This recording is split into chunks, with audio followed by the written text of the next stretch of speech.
This Torah class is brought to you by TorahAnytime.com. And the Ha'av Shecha should be a Melech Yosef for your family and all of us and all of Klal Yisrael. Amen. Amen. Okay. So, many fascinating items emerge from Parshas Vayeishev. And the Parsha begins with Yaakov Avinu's relationship with Yosef. And the Torah tells us, if you look on page 198, that Yaakov Avinu loved Yosef from all of his children. If you look in Pasuk Gimel, Yisrael ahaves Yosef mikol banav. Yisrael, Yaakov loved Yosef more than all his children. Ki ben zekunim hulo, because he was a son of his old age. He was the son of his old age. And the first question we have to ask ourselves is, what does that mean that Yosef was the son of Yaakov's old age? We know Yosef was among the youngest children of Yaakov. You know, there was Reuven, Shimon, Levi, Yehuda, Yisachar, Zvulun, Dan, Naphtali, Gad, Asher. Yosef was what number? 11. Fine. And he was Ben Zekunim because he was born when Yaakov was already older. Yaakov already was 77, about 90 years old when Yosef was born. But the question we have to ask ourselves is, if Yaakov loved Yosef because Yosef was born when Yaakov was so old, there was another child who was born when Yaakov was even older. Who was that? Binyamin. Binyamin was born 8 years later, when Yaakov was almost 100 years old. So if the whole love of Yaakov to Yosef was because Yosef was born when Yaakov was already old, so then he should have loved Binyamin even more. Okay? So that question is addressed, if you look at number 1, by the Rashbam. The Rashbam was one of the early Rishonim. He was born in Ramah, in France, in the year 1085. Okay, 1085, 11th century. He passed away in 1174. Okay, 1174. The Rashbam was the son of a woman named Yocheved. Yocheved was the daughter of Rashi. Okay, so the Rashbam was Rashi's grandson. Many times the Rashbam argues on Rashi, and in fact, Rashi actually conceded to the Rashbam on many occasions. He agreed to him. Rashbam argued with Rashi, and Rashi said to his grandson, "You're right," in halacha. Okay. By the way, the Rashbam had a famous brother named Rabbeinu Tam, one of the Balei Tosfos. The Rashbam's brother was Rabbeinu Tam. Says the Rashbam that the reason why Yaakov loved Yosef, even though really Binyamin was born when Yaakov was much older, look at number 1. Ben Zekunim ki achron haya le'achar asar banim. He was the last one of the 11 children. Avo Binyamin lo nolad achri chen azman meruba. Binyamin was not born until a little while after. V'harbe kodem shenolad Binyamin haya lo ben Zekunim. That means Yosef enjoyed the relationship of being Yaakov's ben Zekunim for many years until Binyamin was born. Okay? V'hischal li'ahavo. And Yaakov developed a love for Yosef. So in other words, what we're saying is that really you're right. Binyamin was born when Yaakov was much older. But there were for many years, the relationship between Yaakov and Yosef was, you're my child of my old age. So it stuck. That relationship stuck. So by the time Binyamin was born already, Yaakov had spent so many years loving Yosef that it stuck with Yosef. But now we're going to learn a fascinating explanation for why Yosef is considered Yaakov's beloved child and not Binyamin. Take a look at number 2. Number 2 is the Perush, the commentary of the Chizkuni, also one of the Rishonim who lived approximately in the year 1250. Okay? The Chizkuni says like this. Chizkuni says, look at number 2. V'im Tomar, if you're going to ask, Hare Binyamin ben Zekunim Yoser. Binyamin was born when Yaakov was even older, so why did Yaakov love Yosef? He should have loved Binyamin more. Yeah? Ela ein avas Binyamin kashura b'libo shel Yaakov ka'avaso shel Yosef. Yaakov's love for Binyamin was not as much as Yosef. You know why? Because what happened when Binyamin was born? She passed away. Rachel passed away. So Binyamin's birth was associated with the death of his beloved wife, so therefore he loved Yosef more. Because even though Binyamin was born when Yaakov was even older, but the association of his birth carried with it this negative connotation that he couldn't love him as much as he loved Yosef. That's what the Chizkuni says. Afilu b'darga shel Yaakov Avinu. Afilu b'darga shel Yaakov Avinu mikol makom adam hu. Mikol makom, he's a human being. Says the Chizkuni, look, he says, Ela'ein avas Binyamin kishura b'liba shel Yaakov ka'avaso shel Yosef, lefi shekeshialdaso imo mesa. Because when he was born, his mother died. And you could say, it wasn't just a natural love. Yaakov loved Rachel because he realized that his shleimus, his perfection, only came in union with Rachel. In terms of his spiritual greatness, he needed to be together with Rachel. Okay. Now we're going to learn something that I believe will come as news to most people. It certainly came as news to me. Even though, we're used to learning these stories. When we went to Cheder, when we were young kids, they told us the story about Yosef's dreams. Okay? But this is certainly a brand new explanation of something that if you read the Psukim, when you hear this, you'll see the Psukim are saying it, but until you hear it, it's like a closed book. You never saw this before. Okay. Let's analyze the Psukim very carefully. Okay? Look on page 200, Pasuk Hey. You have to look at these Psukim very carefully. Okay? If I would ask you right now, how many dreams did Yosef have? Yosef had... But that the Torah tells us about. Okay? How many dreams? Two. Good. Two. One dream about the bundles of wheat bowing down to him, and one dream about the stars bowing down to him. But let's look at the Psukim very carefully, and we're going to see there is something more than meets the eye. Look in Pasuk Hey. Vayachalom Yosef chalom. Yosef dreamt a dream. Vayaged le'echav, and he told his brothers. Vayosifu od senoso, and they hated him even more. Okay, so it said Yosef had a dream. He told his brothers. What was the dream? So we're used to thinking, you know what the dream was? What it's about to say in Pasuk Vav. Vayomer Aleihim, he said to them, Shimuna, listen up, hachalom hazeh asher chalamti. This dream that I dreamed. V'hinei anachnu me'alamim alumim. We were bundling bundles b'soch hasadeh in the field. V'hinei kama alumasi v'gam nitzava. My bundle rose up and stood up. V'hinei sisu ben alumay seichem. And your bundles bow down. V'tishtachavenu alumasi. And they bow down to my bundle. So we're accustomed to thinking, what was the dream that Yosef told his brothers? This dream. That all the bundles that represented the brothers got up and bowed down to Yosef's bundle. So what do the brothers say? Vayomru lo echav, the brothers say to him, Hamaloch timoch aleinu. You're going to be king over us? What are you telling us? That your bundle is going to be standing there and we're going to be bowing down to you? You're going to rule over us? Imashal timshal banu? Vayosifu od sino oso. And they began to hate him more. Al chalom osav, for his dreams, v'al dvarav, and for his words. So we're immediately struck by two questions. Number one, why does it say, Vayosifu od sino oso, they hated him more? It already said that at the end of Pasuk. Hey, Vayachalom Yosef chalom, Vayagid li'achav, Vayosifu od sino oso.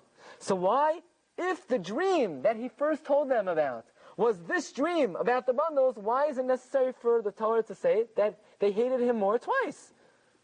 It already said they hated him more. Why, again, after he relayed this dream, does it say that they hated him even more? It sounds like there's another dream here that the Torah is not telling us about. Plus, look very carefully at the words in Pasuk Ches. Vayosifu od sino also, they hated him. Al chalom osav.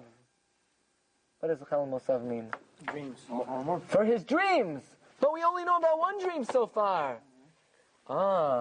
So we have to read between the lines, and obviously there is another dream that Yosef had that for some reason the Torah hides from us. What's the dream? Okay?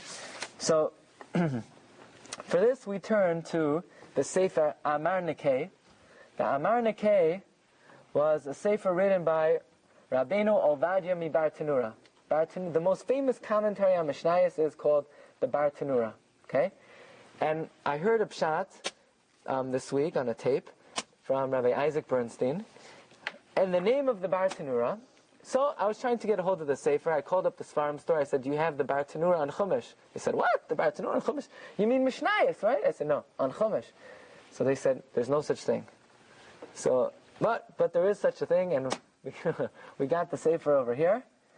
And by the way, the Bar Tanura Bar Tanura wine? You ever see Bar Tanura wine? Yeah. He was a winemaker.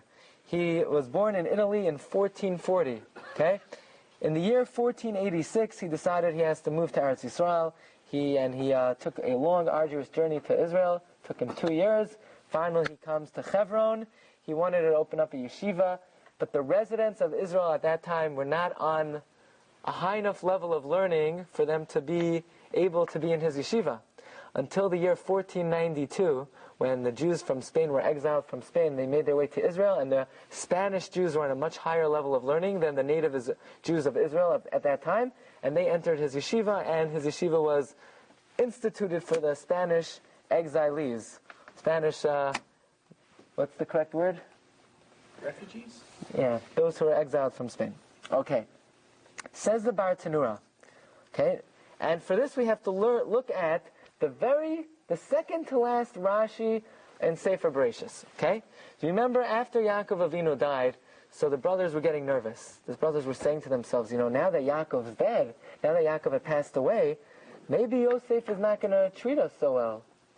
The brothers got nervous. Maybe Yosef, really, he hates us because we sold him to Mitzrayim, but he didn't want to take revenge when Yaakov is alive. And now that Yaakov had passed away, the brothers got nervous. So Yosef was trying to console them and talk to them. If you look at the very end of Parshas Vayechi, okay?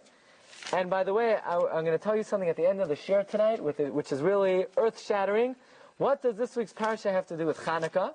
Of course, we know Chanukah is coming up this Wednesday night. There has to be some remez in the Parsha to Chanukah. Look at the end of Parshas Vayechi, page 288. Page 288. Okay? It says on page 288, okay, Pasuk Chaf Aleph. V'yata al tiro, and now don't be afraid. Anochi achal kel eschem, I will sustain you. V'yas tapachem, and your children. Vayenachem osam, Yosef consoled them. Vayedaber al libam, and he spoke to their hearts. He made them feel better. What did Yosef tell them? Look at the Gemara in Megillah, number 4. Yosef told them the following. Look at number 4 in the sheet. Vayenachem osam, Yosef consoled them. Vayedaber al libam, he spoke to their hearts. Amar Rabbi Binyamin bar Yefes, Amar Rabbi Elazar, Rabbi Binyamin bar Yefes said the name of Rabbi Elazar. Melamed, this teaches you. Sha'amar lahem tvarim shemeskablim al halev. Yosef told them words that would be accepted in their hearts. What did he say? Uma asara neros lo yachlu lechabos ner echad. If 10 candles cannot extinguish one candle, ner echad. Heich yachal lechabos asara neros. How could one candle extinguish 10 candles? In other words, okay, he told them if 10 candles can't put out one candle, how could one candle put out 10 candles? Meaning, if you guys, you 10 brothers, couldn't kill me when I was at your mercy, certainly I, who is now in control, I'm only one, I will not be able to kill you. That's what he told them.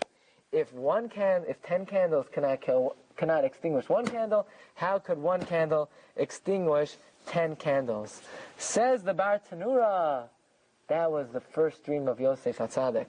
The dream was, he saw 10 candles, on top of it he saw one candle, and the 10 candles were not able to put out the one candle. That was the dream of Yosef that the Torah does not tell us. Take a look at number 3. Okay? 10 candles. He saw 10 candles, and normally if you have 10 candles and you put one candle over it, somehow, scientifically, the 10 candles should extinguish the one candle, and Yosef's dream was that one candle remained. Right, because they'll take all the oxygen from it. They'll sap the oxygen, that's how it works? Okay. And Yosef, somehow, it didn't happen in his dream. Somehow it didn't happen. Okay. Take a look in the Bar Tanura. This is from the Sefer Amar Nekeh. Look in the middle of the piece where it says Vav Nun Lamed. You see where? On the sheet? Venerally. Okay? Venerally. Venerally, it appears to me, Shehachalom Harishon, the first dream, Hayamasha Amar Rashi, is that which Rashi brings down. Besof Parshas Vayechi, at the end of Parshas Vayechi, and that is, Asara Neros Lo Yachlu Lechabos Ner Echad. 10 candles cannot extinguish one candle. Kolomar, meaning to say, Shela yachlu lahaziko. Yosef says, brothers, you think you're going to damage me? Let me tell you about my dream. In my dream, I saw 10 candles cannot put out one candle. So you're not going to be able to harm me. So let me ask you an obvious question. So why doesn't the Torah tell us about this dream? Why does the Torah sort of leave it to us to figure out? Why doesn't the Torah say, Yosef had one dream, he saw 10 candles and they couldn't extinguish one candle? The answer is, he's going to say, what was the brothers' reaction to this dream? They hated him. But did they say anything? Like by the other dreams? With the other dreams, they said, you think you're going to rule over us? This dream, they didn't say anything. Because, look, what are they going to say?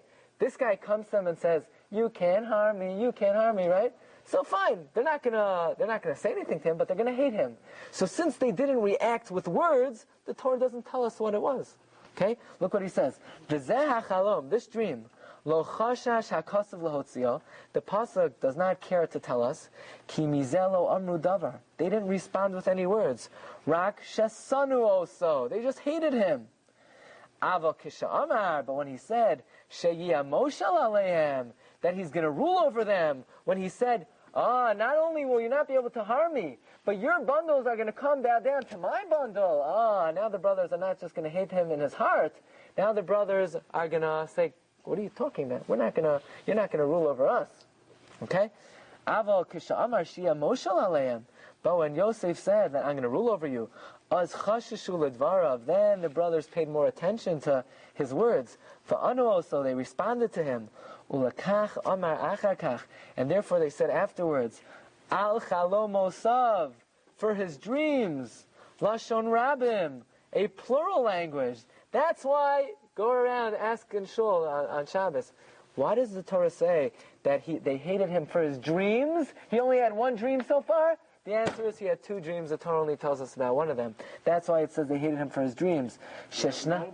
Probably from his dreams. But these were not just regular dreams. They were almost like prophecy. Okay. Lashna sheshnayim hayu chalom. Two dreams. Haneros, the dream of the candles, v'ha'alumim, and the bundles. When was the first dream fulfilled? That the 10 candles couldn't put out the one candle? When they threw him into the pit. When they threw him into the pit, even though they tried to kill him, he wasn't harmed, and that's how the first dream was fulfilled. Okay? What about the dream of the stars? Eventually, he had two dreams. The bundles bowed down to him. That's when the brothers came down to Egypt and they bowed down to Yosef.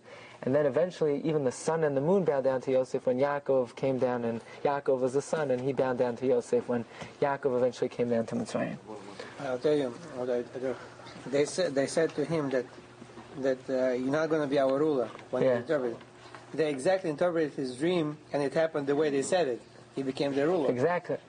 They interpreted it correctly, and they said it's not going to happen, right? They said, you're not going to be our ruler. And there was exactly that. They were prophesying that he became the ruler. Oh, they got it right. It's a good point. Very good. Very good. Okay, we move on. We move on to something quite incredible.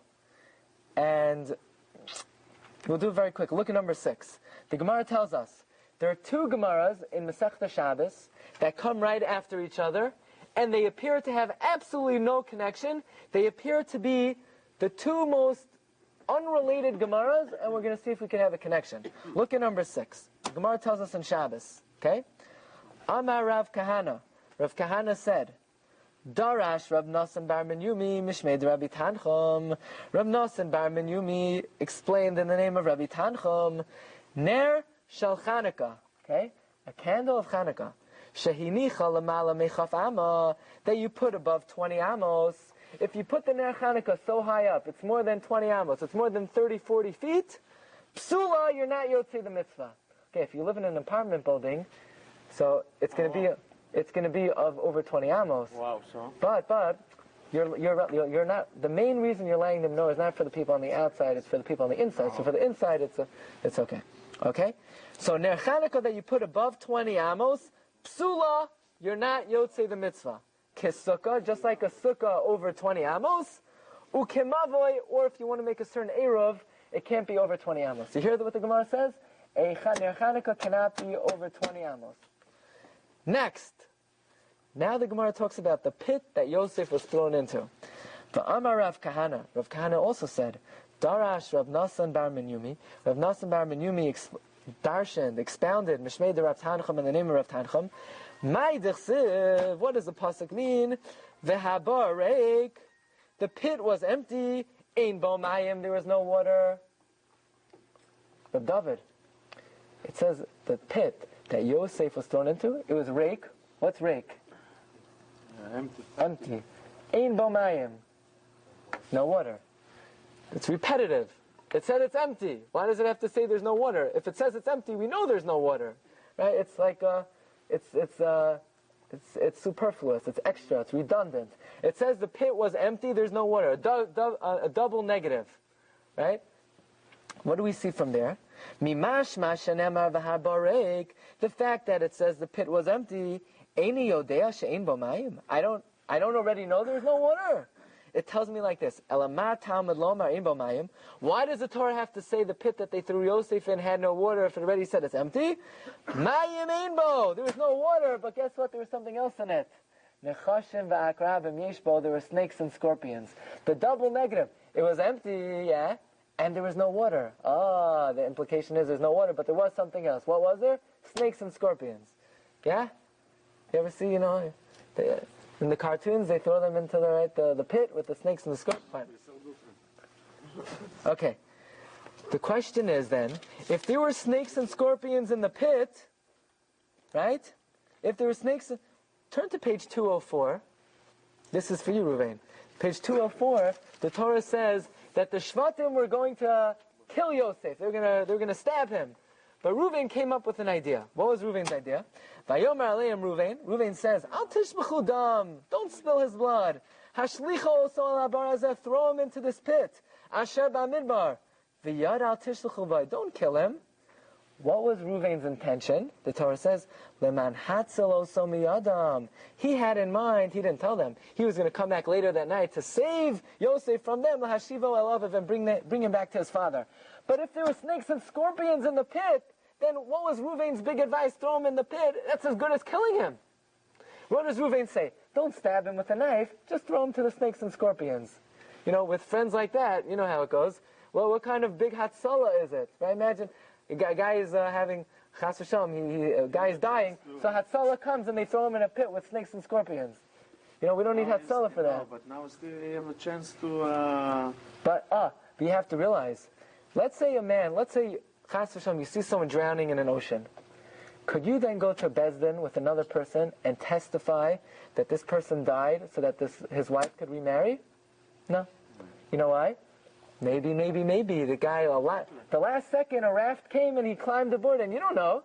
Yet the Gemara tells us if a guy fell into a pit with snakes and scorpions, you could testify he's dead and let his wife remarry. Because snakes and scorpions, yeah, you ain't making it out. You ain't making it out. Oh. If it's full of snakes and scorpions. If you're going to the hospital, they give you a shot. If it's full of snakes and scorpions. So the first question is, what was Reuven's big idea? Throw him into the pit. He's good as dead. And number two, these two Gemaras, look in Masechta Shabbos and number 6, could not be more unrelated than east and west. The first Gemara says what? If you put Ner Chanukah more than 20 amos tall, you're not Yotzei. The second Gemara says, oh, by the way, when they threw Yosef into the pit, there were snakes and scorpions in it. Could somebody please tell me what the fact that you can't put the Ner Chanukah more than 20 amos tall has to do with the fact that when they threw Yosef into the pit, there were snakes and scorpions in it? What do they have to do with each other? In Gemara, everything is a logical sequence. Imagine if, a teacher went to a classroom. First, I want to teach you that you can't put the Ner Chanukah more than 20 amos tall. And second of all, when they threw Yosef into the pit, there were snakes in the pit. What do they have to do with each other? Says the Vilna Gaon, they have a lot to do with each other.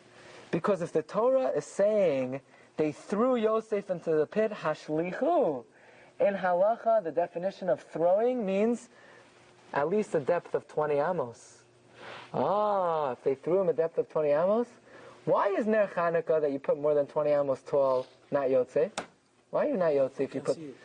Because the eye can't focus. The eye, maybe, it's not, you don't look at it. You see it, it's like, you're not looking at the sun all day, it's not on your consciousness. The same reason you don't see Ner Chanukah more than 20 amos tall is why Reuven threw him into the pit that was 20 amos deep. He didn't see the snakes and scorpions. You want to know why Ner Chanukah more than 20 amos tall? You're not Yotzei. Look at the pasuk in this week's Parsha. Why do you think Reuven threw him into this pit? But there were snakes and scorpions in the pit. The answer is he didn't see it. What do you mean he didn't see it? Because it was 20 amos deep. Oh, we learned from here, 20 amos is not within the eyesight of a person. Look very carefully at the pasuk. Pasuk says, look in pasuk Chaf Daled. Vayikachuhu, they took him. Vayashlichu oisa haboira. How do you spell habora? Habora? How do you spell that? Hey bet. Vav Resh Hey bet vav reshe. But the Torah doesn't write it with the vav. It leaves out the vav. And yet, in the next word it says v'habar reik. It puts in the vav. Why the first bar without a vav and the second bar with a vav? Because it says like this. You see? It says vayashlicha oso habora without a vav. And then it says v'habar with a vav. Why? They threw him into a pit. They thought that pit was completely empty. No snakes and no scorpions without a vav. But when they threw him in, it turned out it was malay. It was full of the snakes. The vav is like the snake. It's a long, thin thing. They thought there were no snakes, so they threw him into habora without a vav. They thought it was empty. Well, in fact, it was actually full. Okay. Now, we move on. Yeah? The vav is also another, and I'm thinking it's the same pattern in when Bnei Israel passed the ocean. V'choma. Very good. Very good. The same concept. Same kind. And we darshan from there, not choma, but chema, that Hashem was angry at them. Right? Because they were carrying avodah zarah with them into the yam. Very good. Okay. Now I'm going to tell you something which is really boggles the mind. Okay? Let me ask you a question. Of all the brothers, who was interested in saving Yosef? Reuven. How about Shimon and Levi? Not only were they not interested in saving him, they were the ones that were plotting to kill him. So Reuven's being the good guy. Shimon and Levi, they don't want to have anything to do with Yosef. If you remember in last week's Parsha, when Dinah was abducted, right? She was taken by Shechem. Who went to save Dinah? Shimon. Huh? Levi, Shimon. Shimon and Levi. How about Reuven? Couldn't care less. Very interesting. When it comes to Yosef, all of a sudden Reuven's, my dear brother. Shimon and Levi, they want to kill him. So with Yosef, Reuven's tight. With Yosef, Shimon and Levi not. With the sister, Reuven, no, I don't need to save Dinah. Shimon and Levi, they're the big advocates of Dinah. What's the explanation? Why is that? Reuven's tight with Yosef, but not Shimon and Levi. Shimon and Levi are tight with Dinah, but not Yosef. What? Maybe a regret. Who they regret? Yeah. Reuven regret. And what happened to Shimon and Levi? Right? Well, how do we explain that? Another thing. Okay, I want to. Yeah. Also, Reuven took his father bed with Bilhad. It's the same thing. Maybe. Can I tell you another thing? Do you remember when Yaakov came to Lavan and Yaakov said, "Lavan, I want to marry your daughters. I'll work for them." Lavan says, "Nah, you don't have to work." Who remembers the words that Lavan used? He said, "Me and you, ach atzmi uvesari ata. You're my bones, you're my flesh." The Torah is not a book of poetry. What did Lavan mean? You're my bones, you're my flesh. Listen to this. Says the Vilna Gaon, and the Maharsha also says this. The Gemara tells us in Nida, every human being has three partners. Hashem, a father, and a mother. Hashem gives you your soul. The father contributes the white, which means the bones. The mother contributes the red, the basa. Okay? The father contributes the bones, the mother contributes the red. In fact, some poskim discuss, could we rely on a blood test to determine who a person's father is? Some poskim say no, because blood doesn't come from the father, it comes from the mother. Even though you could say, but the blood has white blood cells. The Y chromosome. Yeah, every we allow it, but I'm just pointing out the idea is And according to the Gemara, the father contributes the white, the bones, the mother contributes the red. So you know what Lavan tells Yaakov? Atzmi uvesariata. You are my bones, you are my flesh. Why? Lavan was related to Yaakov through the father's side. Yaakov and Lavan both came from Nachar. And they were related from the mother's side because Lavan was Yaakov's mother's brother through Rivka. That's what he was saying. Atzmi uvesariata. We're related from the father, we're related from the mother. So based on this, let me ask you a very strong question. Look in Pasuk Chavav, page 204. Okay, this is a very interesting question. Okay, Yehuda also tries to save Yosef. He says, Vayomer Yehuda el Echav. Yehuda says to his brothers, Ma betza, what money are we going to get out of killing Yosef? Ki narog es achino, that we're going to kill our brothers. V'chisinu es damin, will cover his blood. L'chu v'nim karenu la yishmaelim. Let's go sell him to the Arabs. V'yadenu al tehibo. Let's not kill him. Ki achinu v'sarenuhu. He's our flesh. Huh? He's our flesh? Yehuda and Reuven, Yehuda and Yosef, do they have the same mother? No. Who's Yosef's mother? Rachel. Who's Yehuda's mother? Leah. So why is Yehuda saying he's our basar, he's our flesh? They had different mothers. I thought Bisarenu was a term which is used to mean we have the same mother. So why is Yehuda saying, let's save Yosef Bisarenuhu? He's not our basar. They had different mothers. There is a very contemporary shaila, very contemporary issue, and that is, what if a woman could conceive, but she can't carry the baby? Oh, I have the answer for you. Okay, you hear? You hear where we're going? Okay. So, don't give it away yet. Okay, but it's very cool. What if a woman could conceive, but she can't carry the child? So, scientists, what they could, the specialists, they could, the woman will conceive, and they'll transfer the baby to another mother, and the other mother will carry the baby to full term. Who's the mother in halacha? The woman who conceived the child, or the woman who gave birth to the child? Conceived. She contributed to birth. It's a big machlokes. It's a big dispute among the poskim. Now, machlokes, not a fight. Surrogate motherhood. Let's go to Shlomo. I'm going to tell you something incredible. Reuven already heard this, right? Leah had 6 boys. She's about to have a 7th child. And she sees it's going to be a boy. She sees Ruach HaKodesh, it's going to be a boy. Rachel is having a child also. Rachel sees she's having a girl. What name eventually Leah doesn't have a 7th boy, she has a girl. What does she name the girl? Dina. Why Dina? Because she said a tefillah. The tefillah was, if I have a 7th boy, that means Rachel is only going to have 1 boy. That means Rachel is not even going to have as many boys as the shifachos, as Yaakov's, because they each had 2, and Rachel's only have 1. Leah davened, says the Targum Yonasan ben Uziel. At first, Leah was having Yosef. Yosef was in Leah's womb. Dinah was in Rachel's womb. Hashem swapped the children. Leah had Dinah, Rachel had Yosef. Okay? Leah had Yosef. In fact, if you look in number 9, okay? Look at number 9. This is the Targum, Yonasan ben Uziel. Look on the last line in the middle of the line. V'ischalfu ubraya b'meyehon. The babies were switched in utero. V'havayahiv Yosef b'ma de Rachel. Hashem put Yosef in Rachel's womb. V'dina b'ma de Leah. And Dina in Leah's womb. Or, look at number 10. By all the boys that were born to Leah, it says she conceived and she gave birth. She conceived and she gave birth. She conceived and she gave birth. Except for by Dina, it just says she gave birth. Why doesn't it say she conceived? Vatahar. Why does it just say vateled? Look at number 10. It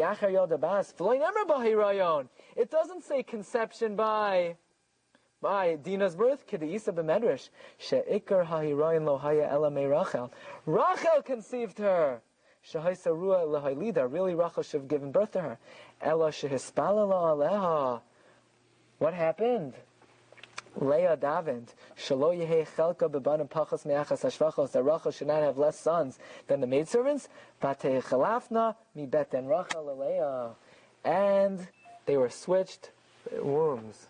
So remember we said there's a big machlokes among the poskim. Who's the mother? The mother who conceived or the mother who gave birth? We would like to suggest not only is it a machlokes in the poskim, it was a machlokes between Ruvain and Shimon and Levi.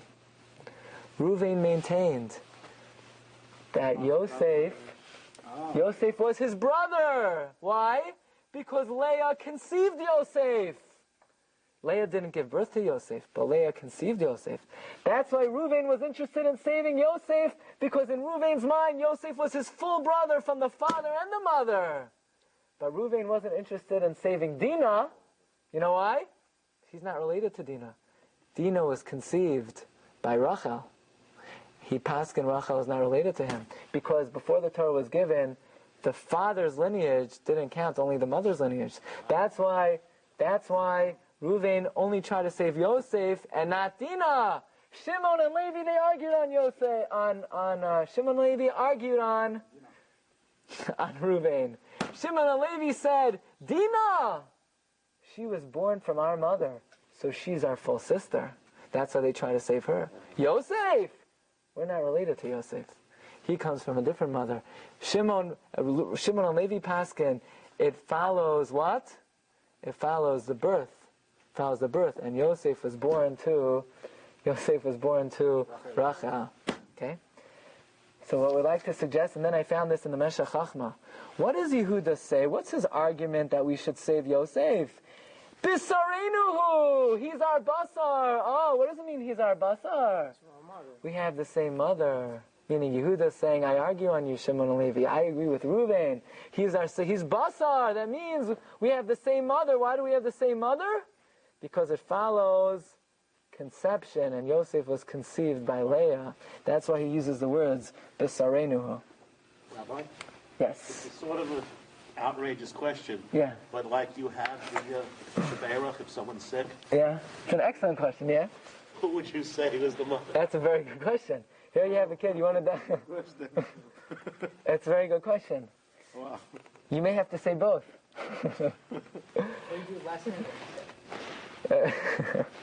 Okay? And, last name. There is a machloket also. Yeah. Rabbi? Yeah. I said Sarah because I don't know. Don't we actually say the Beirach when someone is sick using the mother's name? The mother's name. Questions of who the father might be. That's one of the reasons, because you can never be so right with the father. You can never know for sure who the father is. You can never know for sure. Okay. So, this is just something to think about. Part of what's going on here is the allegiance of some brothers to Yosef or to Dinah is not just favoritism, but it may be a matter of halacha. How do we determine full brotherhood? Does it go by conception? Does it go by birth? That's why these terms, these arguments are being advanced. We'll conclude with... If you don't know the last name, I'm sorry. Yeah. If you don't know the last name. You say that you try to identify them as best as possible. You say this guy, whatever the name is. Sarah? Ben Sarah? No. Batzar? No. No. Okay. So, we'll point out one thing. We'll end off with this. There has to be a remez in this week's Parsha to Ner Chanukah. So what is it? On Chanukah, after Shacharis, we're going to say Mizmar, Shiur, Chanukahs, Habayis, Le, David. Mizmar, Shiur, Chanukahs, Le, David. By the way, the Rashi Tevos, Mizmar, Shiur, Chanukahs, Mem, Shin, Ches, Nila, Shabbos, Chodesh. Those were the three mitzvos that the Yevanim tried to be mevatel.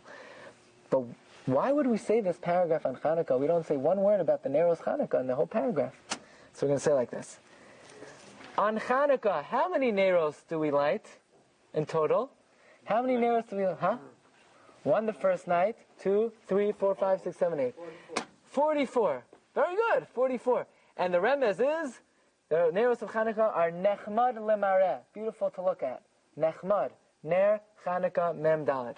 44 candles on Chanukah. You have 36 without the Shamish plus 8 with the Shamish. So you're lighting 44 candles on Chanukah. Where is the remez to the 44 candles? If you remember, the Bar Tanura said, what was Yosef's first dream? 10 candles. 10 candles cannot put out 1. How many candles do we have so far? 10 and 1, according to higher mathematics, trigonometry, what's 10 plus 1? 11. So Yosef saw 11 candles. Then he told over the dream to his brothers. How many candles? 22. At the end of Parshas Vayechi, what does Yosef tell the brothers? If 10 Neros can put out 1, how could 1 put out 10? Another 22, a total of 44. These are the 44 candles of Ner Chanukah that are Nechmad L'mareh, Ner Chanukah Memdala. These are the 44 candles that are Merumaz in these Parshas of Vayeishev and then on Vayechi. Shkoyach. Wow. Shkoyach. You've just experienced another Torah class brought to you by TorahAnytime.com.